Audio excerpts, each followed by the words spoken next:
Greetings and salutations. It's Vince Robinson with another edition of Open Door. My guest today is Nicole D. Miller. She is no stranger to Open Door. She's actually been a guest before.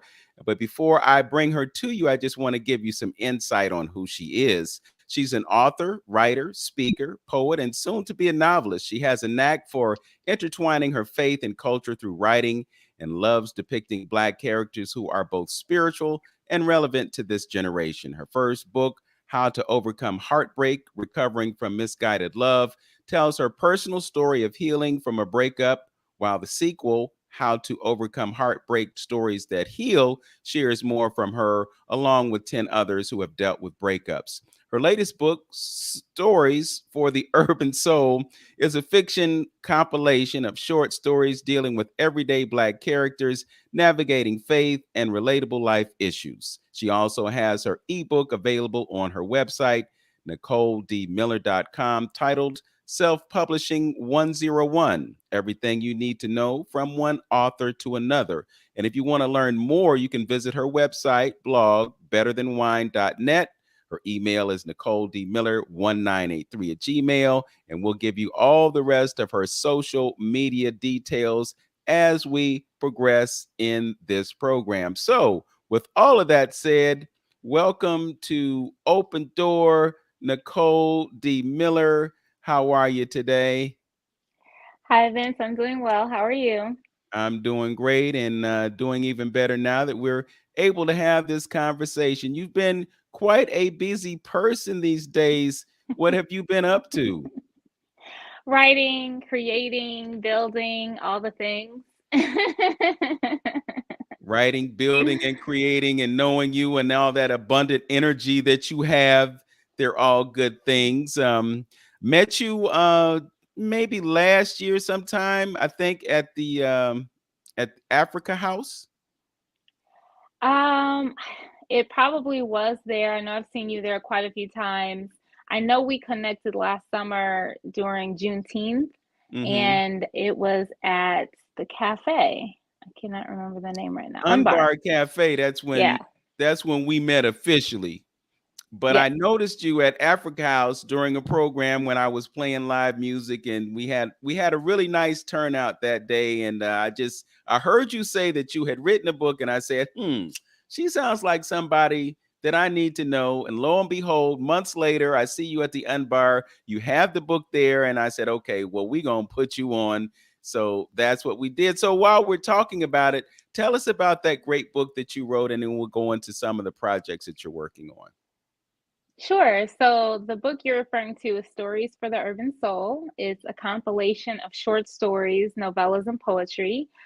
Black characters dealing with everyday life issues from heartbreak to parenting to social injustices to college life, all the things that we can relate to, but faith based, encouraging, spiritual. So, kind of like a chicken soup for the soul for Black people. So that is the book that you're referring to, and it's my first fiction book, my third book, but the other two are nonfiction, and it's near and dear to my heart. A couple of the stories intertwine, and some of those characters and venues will be popping up in future writings. So.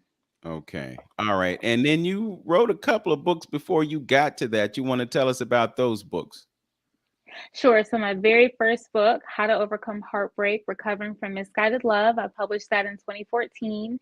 That was a story of my own experience of a breakup, how I healed, what helped me heal, and I share it to help other people in similar situations. And then the sequel is How to Overcome Heartbreak, Stories That Heal. I share more of my own journey at that point, but then I interview 7 women and 4 men, and I share more from them. So if you can't get anything out of my story, which I doubt that, I'm sure you can get something out of theirs. That just begs the question, if I could be so curious, what did you learn about that heartbreak that allowed you to move forward? I learned a lot. I think one of the biggest lessons I learned was not losing my identity in a relationship. So at the time, I was really young. I was in college, wet behind the ears, and a lot of young people think they know everything. I was one of those. And so I just didn't know my identity. I really lost myself in that relationship. So getting out of that, maturing and getting older, one of the things that I learned was definitely knowing who I was and not losing myself in someone else. Hmm. And you said that you interviewed some other folks. What kinds of things did they bring to the table? They had a lot of different experiences, especially with the guys. Some of them weren't as maybe serious as mine was, like we were engaged. Some of the people were able to bounce back more quickly, but definitely the women related to me in that it did take a little longer. And, some of them actually ended up with that person. Some of them ended up with someone different, so it varied, not everyone's story was the same as mine. But I think the theme was being a healthier person. So I think Mm. everyone had in common, look, I need to become a healthier person after the situation. Why do you think it is that it was more difficult or challenging for the women to recover than the men? I have my own thoughts about that. I think as women, we can be more in tune. I think we can be more intuitive. And so, in some situations, not all, but in some situations, some of the guys probably were hurt deeper, but then the way that they coped with it was maybe to jump into another relationship or to maybe, make it more superficial in their mind. Sometimes they weren't as hurt, maybe just because they weren't as emotionally wired. There's a lot of reasons for that. In some cases, some of the guys were hurt more, and I can think of a few guys that I know that have been, deeply affected by heartbreak, and even I would say some of the men that I've dated.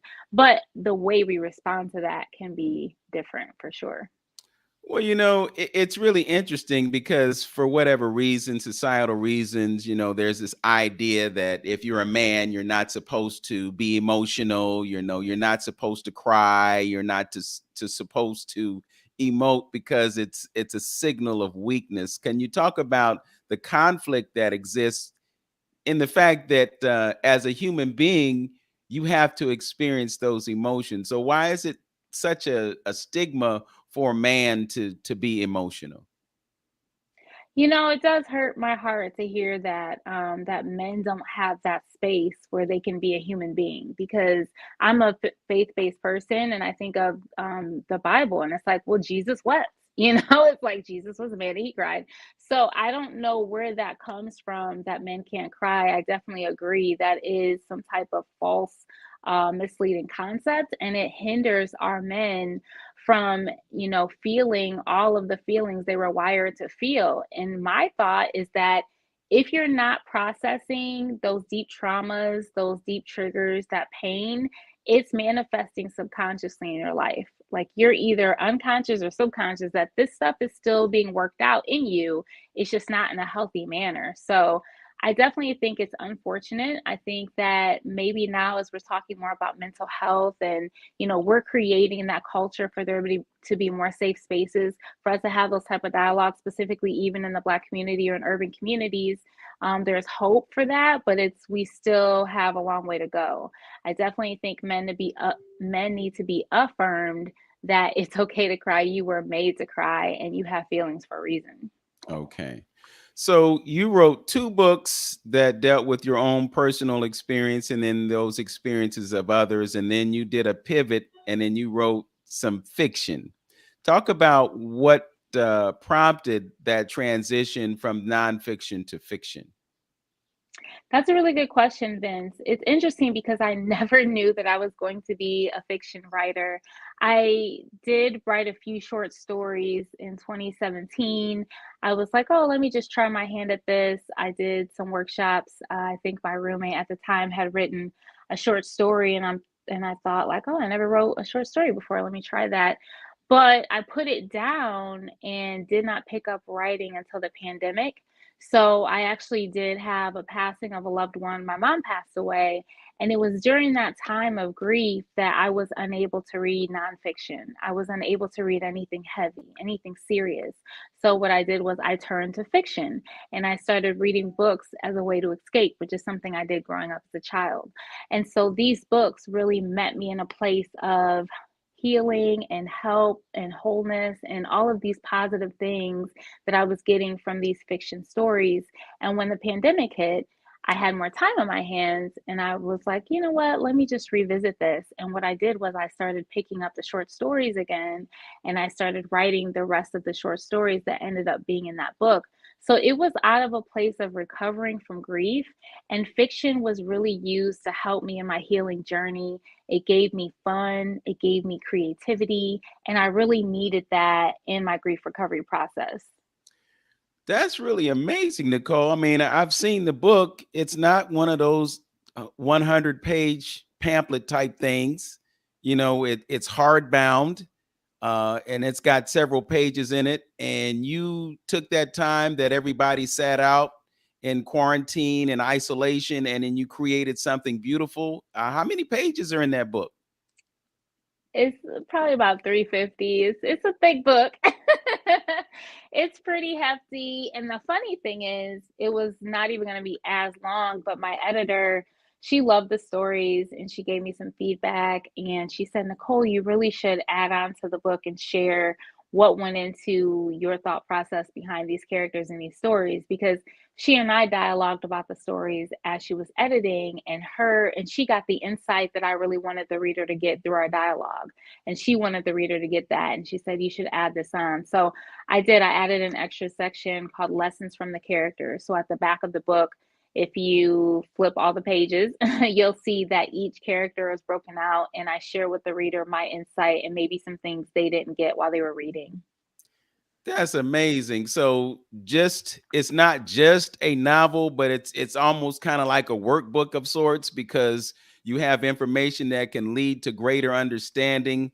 That's a tribute to your depth as a writer.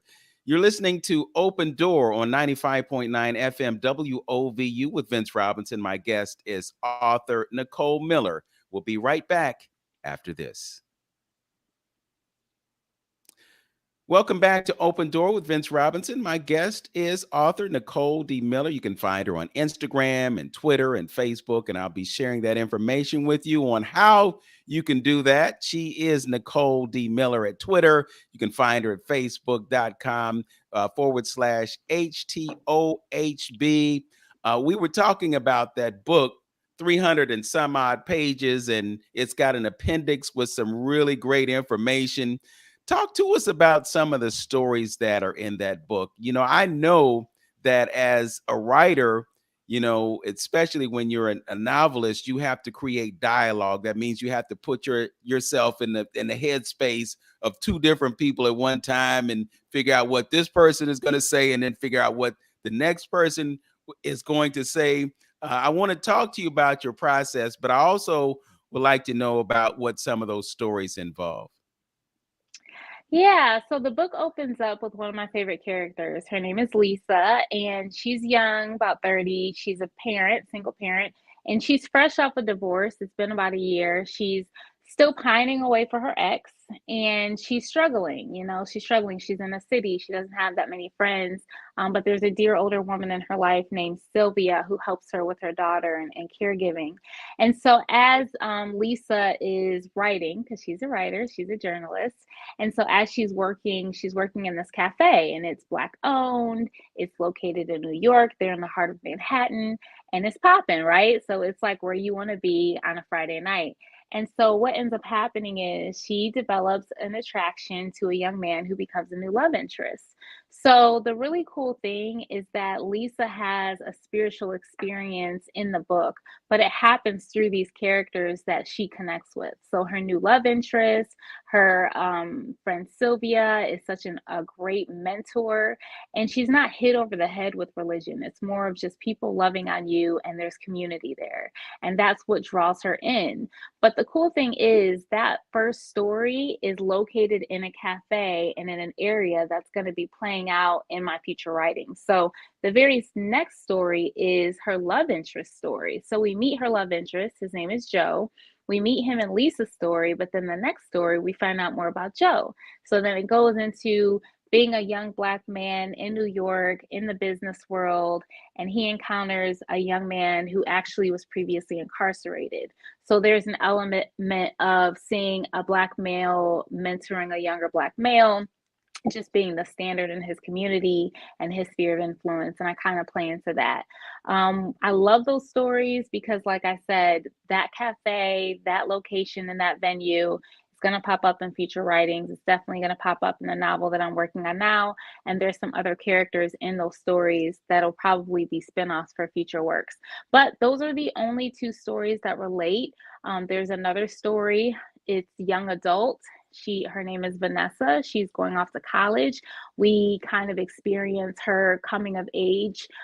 She thinks she's got it together. She has a strong household. She has an identity. She kind of knows her value, but she ends up in an abusive, toxic relationship. So we kind of see how, even though she has all of these things that seem to prepare her for life, she still has to learn some things by bumping her head. So we have another college student named Tyrone. His story is near and dear to my heart too, because after the George Floyd situation, I was inspired to write a poem, which is listed in the book. And Tyrone's story is right after the poem, where he's a young Black male in college, but then loses a friend of his to an injustice. His young friend was murdered while running outside, very similar to Ahmaud Arbery. So that story was influenced by Ahmaud's passing. So definitely writing was very therapeutic for me in that season. I was able to channel some of my own grief, some of the hard things I was dealing with, we were dealing with as a nation, as a culture, but also some fun things too, like the love relationships I was able to play with. So I'm getting from you that there are some life events that happen that inspire you to write about different scenarios and different situations. I also recall that you mentioned that there's a faith-based aspect to who you are, and I have to imagine that some of that might find its way into the things that you're writing about. I've interviewed a couple of different playwrights. I interviewed Terrence Spivey about a month ago, and just a few weeks ago, I interviewed Ife Gale Young, and the similarities between both of them is that they write about the things that affect Black people, specifically Black people. When I think about your work, I'm thinking that perhaps you do a similar thing in that you can use your writing as a means of giving people information, gems that they can learn from. Is that part of your thought process as you're writing these books? I can write these stories and find a way to help people work through some of the situations that they deal with. Yeah, I think the underlying message of all of my writing is going to be healing. I definitely think growth is another theme. I always want my characters to learn and grow. I always want them to overcome hard things. I always want them to evolve and become better versions of themselves. So, definitely, faith is a big catalyst for that, but it can look differently for each person and each character.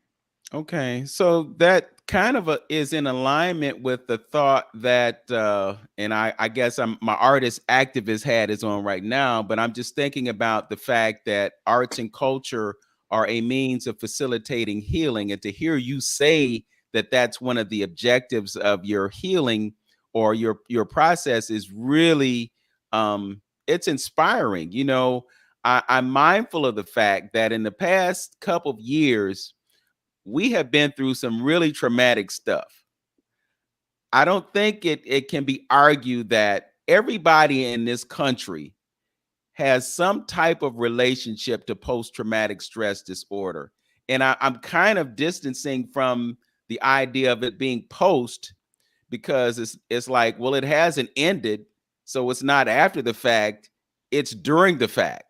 And that further illustrates the necessity for those of us who are in the arts to continue to do the work that we do to facilitate healing. Do you see yourself as an active participant in facilitating healing for the masses that are going through this trauma that we're going through right now? It wasn't until you put it in those words that I saw it that way with urban stories. I think with my first two books, because they're nonfiction, it's pretty blatant that I'm, an advocate for healing, and I want others to heal the way that I was able to heal from that breakup. With urban stories, like you said, it's still we're still in it, right? So now as I'm talking about it, I can see like, wow, this really was an outlet for my grief. I definitely knew that while writing Tyrone's story off of the Ahmaud Arbery and George Floyd deaths or murders, I should say. However, it's not until now that I realized, like, yeah, this is definitely a vehicle for healing for other people because you need those spaces to be honest. You need those spaces to go through the process of pain and anger and wanting vengeance in order, in my opinion, in order to get to that healing. We just can't stay there. If we stay there, then we're jaded and we're bitter and we're toxic.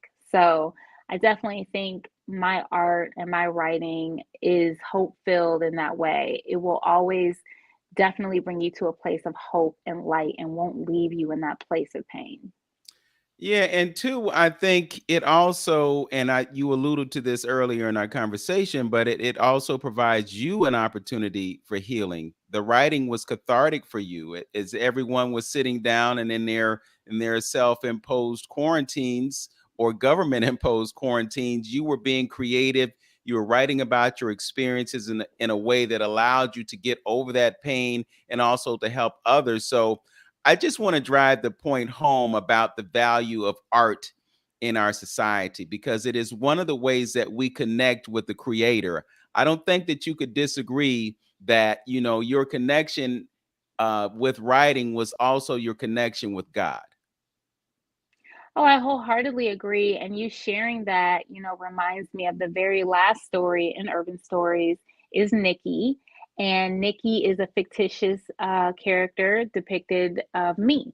So what I did was I tried to create a story that culminated a series of experiences I had around the time where there was a lot of trauma. One of those was the passing of my mom. And so what I did was in a creative way, I put those events together. I tweaked some of them. It's not completely accurate, but it was really cool to kind of rehash all of that out. And even in some ways, it felt like I was reconnecting with my mom. So, not even just connecting with my father, my heavenly father, or the creator, but connecting with our ancestors and connecting with the eternals. And I think art and creativity are an amazing vehicle for that. Yeah, and I want to piggyback on what you said and just talk about the connection that we have with the ancestors and the fact that they work through us. So it might be possible that you might have some Toni Morrison genetics or some Zora Neale Hurston genetics or some kind of way you're being influenced by someone who has been here before. It's a beautiful thing that you're able to do what you're able to do. I have to tell you, Nicole, you're kind of like a hero to me. I would like to write some books too. I kind of been stuck on poetry and journalism and everything, but I got a few stories to tell too. I just got to figure out how to do that dialogue piece. That's the real challenge, writing the dialogue and pulling everything together. But I think you have an inside lane or an inside track to that process. And I also know that you are helping others work through the process of being authors and getting published. So we're going to take a break, but when we come back, we're going to talk about your new project. We're also going to talk about some of the things that you are doing to give a hand up to those who are needing a little assistance and getting motivated and learning how to be the author that you are. You are listening to Open Door on 95.9 FM WOVU. I'm Vince Robinson. My guest is Nicole Miller. She is an author. She is an activist. Now she's just learning about her activism. And she's a great person helping others be the writers that they want to be. Stay with us. We'll be right back. Welcome back to Open Door. Vince Robinson with author Nicole Miller, who has told us about 3 books that she has written, 2 nonfiction books, and then this third book, which is completely off the hook. I'm going to have to get it because I enjoy reading books that have been published by people that I know. So when I get some time, maybe when I'm on that airplane flying to the other side of the world, I can crack that book open and have it finished by the time I get to that destination, which hopefully will be at least 10 hours away. So I think that's probably enough time to read that book, or maybe I'll read half of it on the way there and half of it on the way back. Nicole, you have come out with another book. Tell us about this new project that you are bringing forth. Sure, Vince. So my latest book is an ebook. It's called Self-Publishing 101: Everything You Need to Know from One Author to Another. And I'm really excited because this is my first step to helping other people become self-published authors. So up until this point, it's been me on my journey of self-publishing and being an indie author. But in this ebook, I give really important tips on what you need to know if you want to self-publish. And this is stuff that I had to learn going through the process. It's stuff that I kind of like bumped my head on, or even up until my third book, didn't know and just recently learned with the publishing of my third book.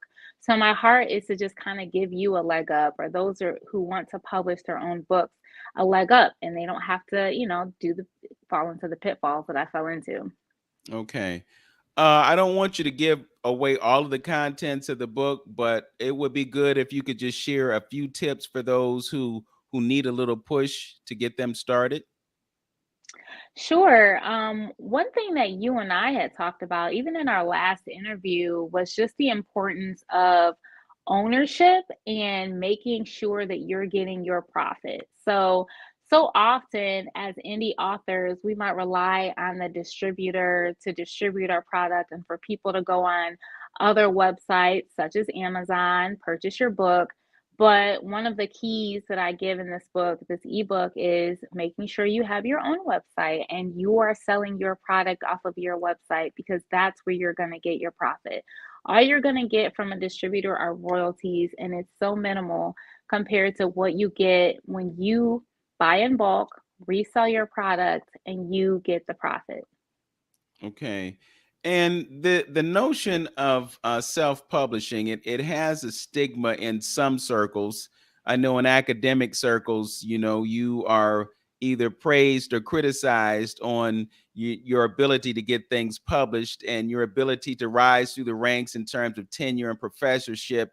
It's always contingent upon the things that you write. And when you write those things, you're quoting other people. So I guess you kind of boost yourself up by having this notion that somebody agrees with what I said, therefore it's valid. But could you talk a little bit about how we can erase the whole stigma of self-publishing and use it to our advantage? Yeah, it's great for you to bring that up. I recently was on a workshop that Ursuline College hosted, and they talked about traditional publishing versus self publishing. It does seem like that stigma is fading away. And I'll say that because right now we are at the height of the technological and information age, right? So back in the day, there were only these big traditionally publishing companies that we all wanted to go to. We felt like, and I felt this way myself, if we get picked up by them, then we're valid writers. But things are changing because now, as an indie author, I have all of these resources and information at my fingertips. Now I have access to a host of professional, qualified graphic designers and editors that I can work with. And I think in the past, indie authors and those who self-publish didn't have the availability of quality, and a lot of it was like, well, this is trash, this is poor quality, this is a horrible storyline. But now that we're working together and our mindsets are changing, that we're like, oh no, let's be the owners, let's be the boss, let's drive Ubers, let's rent out our houses and get money off Airbnb. Like, our mindset is changing and we have access to these resources. It is different. And now a lot of the traditionally published companies want you to market your stuff. They want to know, how many followers do you have? How many people are in your email list? All of that. So before you even can get signed with them, they want to know, are you worth the investment? Well, if they're going to do that, then why am I giving you a cut when I'm still having to build up my clientele? I'm still having to build up my audience. I'm still having to promote and market myself. So why not promote and market yourself and keep the profit? Yes. Well, it's really a paradigm of exploitation. I mean, if you look at the record industry, you have the same situation. You have intellectual property, you have a distribution system, and you have folks who can make money based on your talent. That book, whether it's published by you or whether it's published by a publisher, it's still the same book. It still has the same content, but the difference between one or the other is that somebody else is making the lion's share of the money versus you making the lion's share of the money for the work that you have done, over such a long period of time. It just seems so unfair. You look at a platform like Amazon. I mean, Amazon might take 50, 60, maybe even 70%, versus you doing the homework and you putting in the effort to receive the fruits or the rewards of the work that you've put in. Back in the day, you had cats like Master P. They would record something, they put it on a cassette tape, they'd sell it out of the trunk of their car. It was hot, people wanted it, and when he put that cassette in somebody's hands, he got the $10 or the $15 or whatever it took to, to get paid on that. But when you hand it over to someone else and say, hey, you put that out and you let them be the middleman, then they're going to take off a huge chunk. Going to shift gears, and you can answer candidly if you can. Have you done any investigation of NFTs and perhaps ways for you to benefit from these new technologies that are rolling out that folks are taking advantage of? No, I haven't. So feel free to share your information. Okay, well, there's this thing called a non-fungible token, and it's based on the blockchain. It's based on the world of cryptocurrency, and many authors are turning to NFTs to maximize their ability to profit from their product. I'll give an example. I interviewed Anthony Rucker. He's also known as the Boogeyman, and I know you're young, Nicole, so back in the day, they had this show called Showtime at the Apollo. This is Oh, back in you're insulting me. back in the 90s. I'm not insulting you because you're a beautiful young lady I am not that and you're young. Yes. young. Okay. But back in the day, they had this show called Showtime at the Apollo. And Anthony was a poet here in Cleveland. He was part of a group called Black Poetic Society. The brother's very talented. He went to New York. He performed at the Apollo during amateur night, and he won 5 successive amateur nights at the Apollo. Now, for a poet to come on and do that is just that's just mind Yeah. blowing, because usually it's somebody that comes on and can sing Jennifer Holiday and I am telling you I'm not going. You go up against Hmm. somebody that can blow everybody away with that, you've done something. But he won 5 times. He came back to Cleveland and decided that he needed to move to New York. He moved to New York and he got really successful there and ended up going out to the West Coast and working with Lionel Richie and all of that. But I said all that to say that I had a conversation with him, and he told me that he's putting his next book of poetry out as an NFT. So with the NFT, what will happen is that people who buy the token or the coin will have an ownership interest in his book. So Hmm. they will get royalties and he'll get royalties. But he can put it out Wow. in such a way that he only charges $5 for his book. But if he markets it properly, you can get 100,000 people to buy a Right.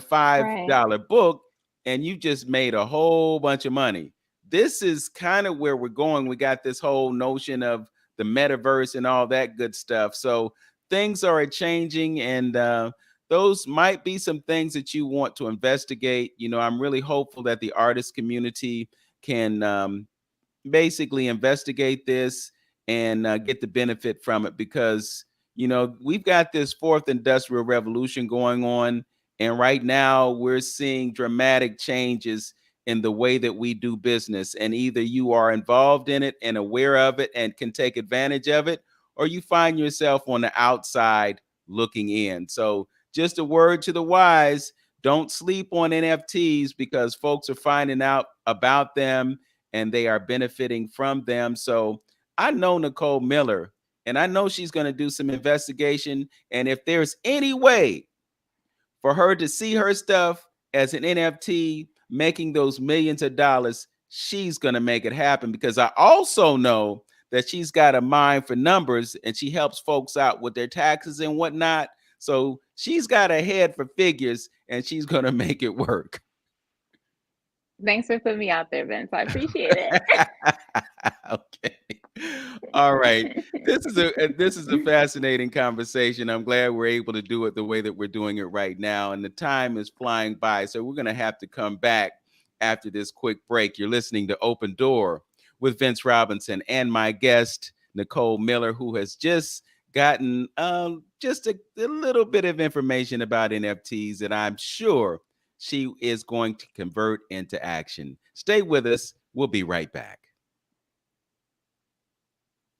Welcome back to Open Door. Vince Robinson with author Nicole Miller. She's written 3 books and now she's got an ebook out. That's an example, Nicole, of how you've been able to leverage your ability to write into creating a product that requires no printing on your part, easily distributed, easily converted into profits, correct?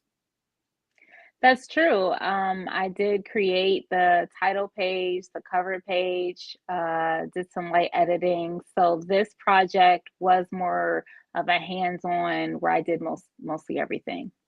Okay.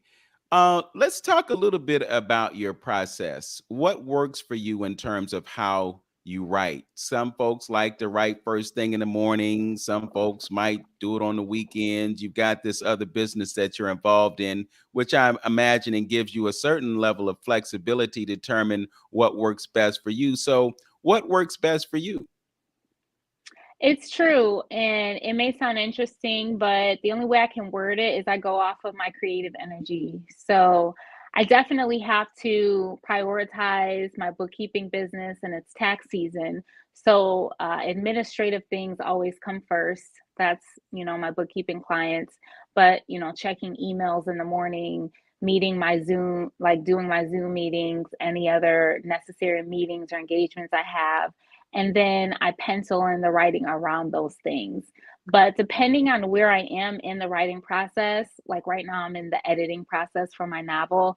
I'm not needing to create something out of nothing. So a lot of it is crafting, critiquing, cutting, adding. It's not like creating something out of nothing, like I said, and that's a different type of energy. So I go off of how I feel. I go off of early in the morning, which today was an early in the morning type of writing experience. And then I went into the administrative tasks and the bookkeeping and all of that.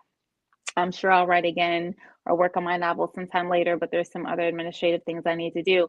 I could be up till 2 a.m., I could be doing it for hours, but it fluctuates. I didn't write for about a month after I got my manuscript back from my editor and I focused on some other things and then I went back to it. So I kind of just go with how I feel internally, what is going to edify me, and what type of energy do I have to give to this project. Okay. What's it like for you to hand your work off to someone to edit when you mentioned that you do editing? What's it like for you to turn it over to someone else to tweak or maybe change or do something to that beautiful masterpiece that you gave them?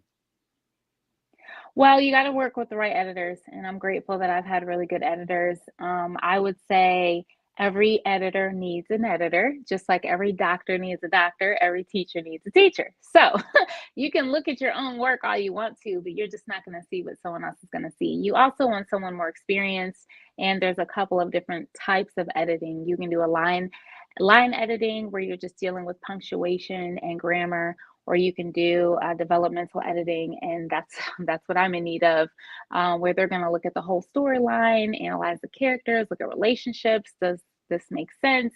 Can the reader follow along? All that good stuff.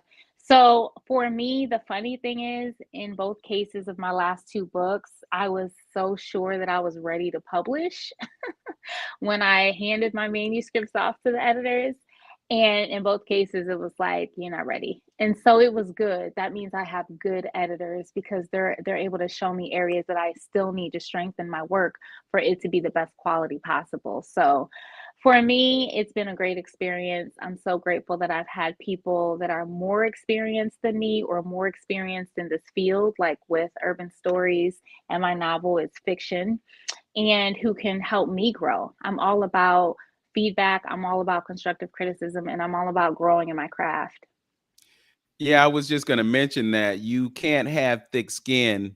You have to be willing to accept, criticism, because in most cases, it is constructive criticism. Sometimes the ego can get involved, and you can think, well, nobody could have written it better than I did. And then someone comes along, and then they do something with your words. I relate to that completely. I have a good friend. Her name was Margie Shahid. May she rest in peace. She transitioned about 4 or 5 years ago. But we used to have these conversations, and she talked about wordiness.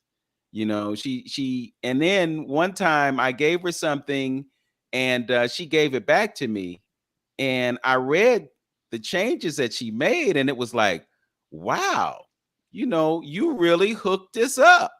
And that was a lesson to me. As good as we can feel about what we create, there is always a chance that it can be improved, and a good editor will do that for you. I really also appreciate the fact that you delineated the different types of editors, because we could see them as all in one lane, when you have different types of editors that do different things. So thank you for the education that you're giving me, my sister. Well, you're welcome. And you bring up such a good point. It's vulnerable, right? If you're an artist, whatever it is that you're creating, like that's your heart, that's coming from your inner being, that's coming from your spirit. So it is a vulnerable experience to pass on your work. And even with my novel, I did get a little bit nervous, like, oh my God, what if she hated it? And so even last night, I was talking myself through some things, my own insecurities, but I got really good feedback overall, and I just had to hold on to that. I had to realize, like, it is good. I just want it to be great. And part of the reason I want it to be great is because I'm someone who values high quality and substance. And going back to the whole indie author view, thinking that maybe they're not as good, I want to dismantle that. I want people to say, like, wow, like she kicked ass on that. Like, she's an amazing writer. She did her thing and she did it on her own. So, and going back to your reference to Master P, I just want to say because his story is one that I followed, and I highly admire that, because what he did was he positioned himself to be a competitor for those major record labels, and to be able to do something like that during his time, I just think is admirable. So, Yes, absolutely. And there are others who have taken that to another level. I think Chance the Rapper is another person in that mhm. category. And the thing about Chance is that he was so successful as an independent that record labels wanted to come to him and bring them into their fold. But why would he want to do that? If I'm doing Exactly. okay right now, perhaps I don't need you. There are other artists, and I can't recall his name, but I know that he took a different approach. And what he decided to do was to not have his music on Spotify and those other music sharing platforms, but the way that he connects with his following is through text and email. So if he's going to do a Hmm. concert, he'll just send out a text message blast. People can pay him directly. He's taking out the middleman, and he's much more successful as a result of that. I think that's probably something that all of us could learn from. The fact of the matter is, the greater your work, the greater your reward.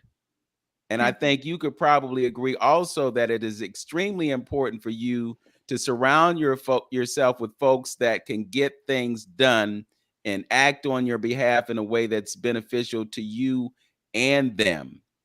So, Yes. yeah. So you are working on a novel now. Now that you have this ebook out, and you're giving folks a hand and getting themselves up and running. Talk to us about this new novel that you're crafting.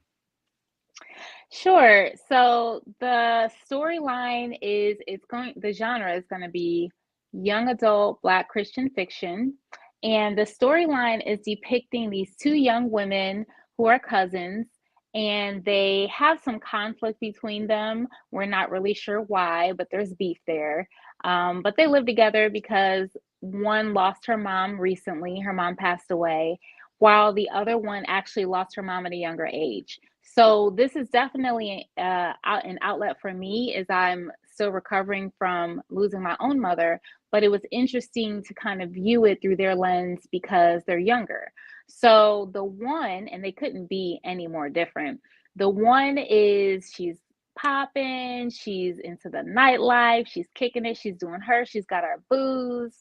Whereas the other cousin, very reserved, strong Christian faith. She's academic, very serious. And it's really cool because the book is written from two points of view. So you kind of alternate between the two characters.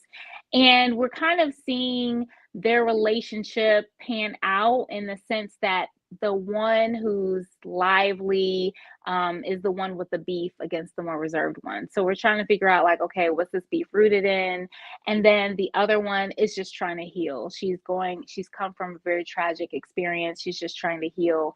But her faith is such a strong catalyst that it is her love that she keeps demonstrating to her cousin who keeps pushing her away, that helps to break down those walls in her cousin. So it's a coming of age, definitely spiritually based, and has some love interests and romantic things happening there, and dealing with some hardships between parent child relationships as well as grief recovery.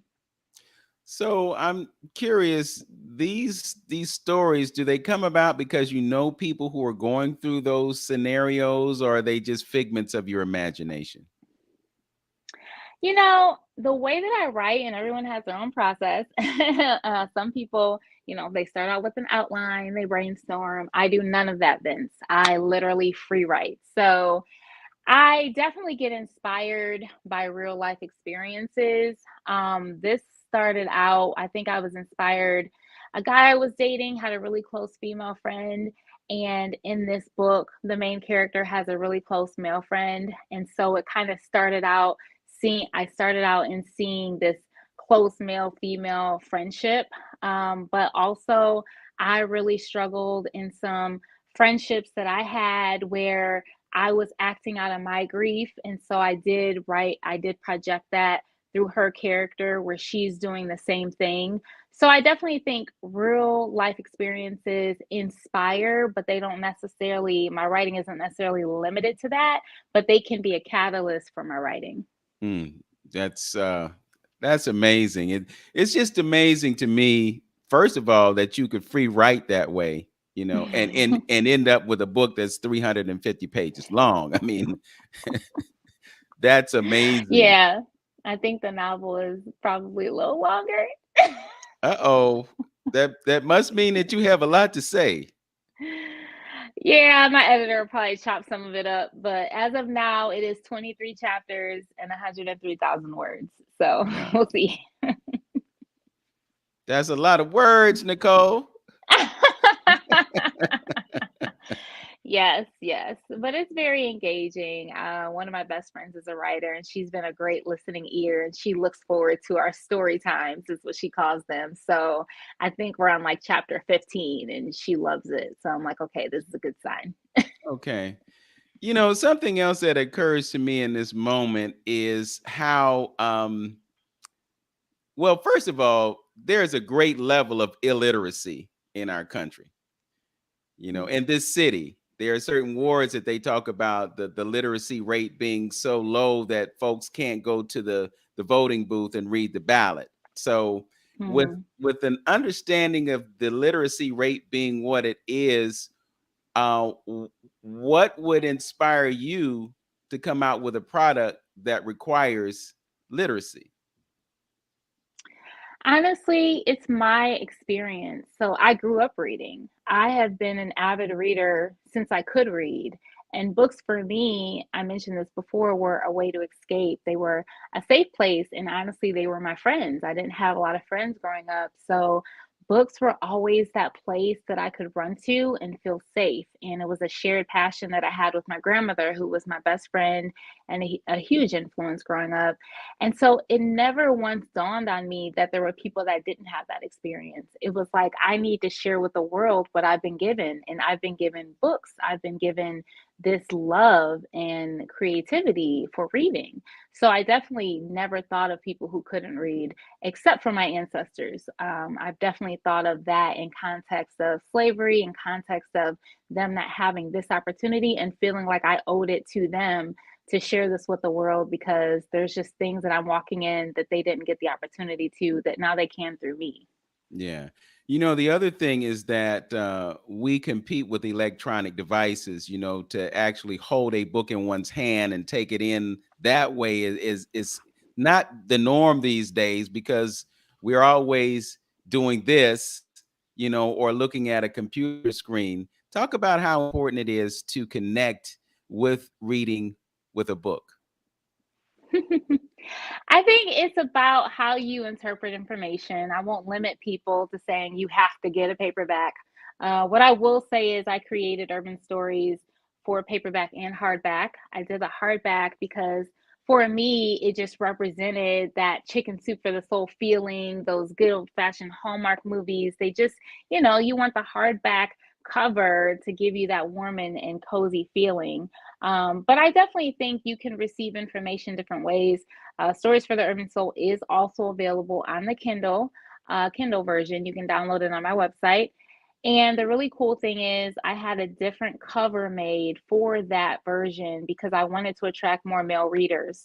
So the paperback and hardback copy of Urban Stories have more of a feminine, graphics on them, but the ebook actually has more of a gender neutral city scene. So I definitely didn't want to exclude my male readers. But as far as how you receive information, that's up to you.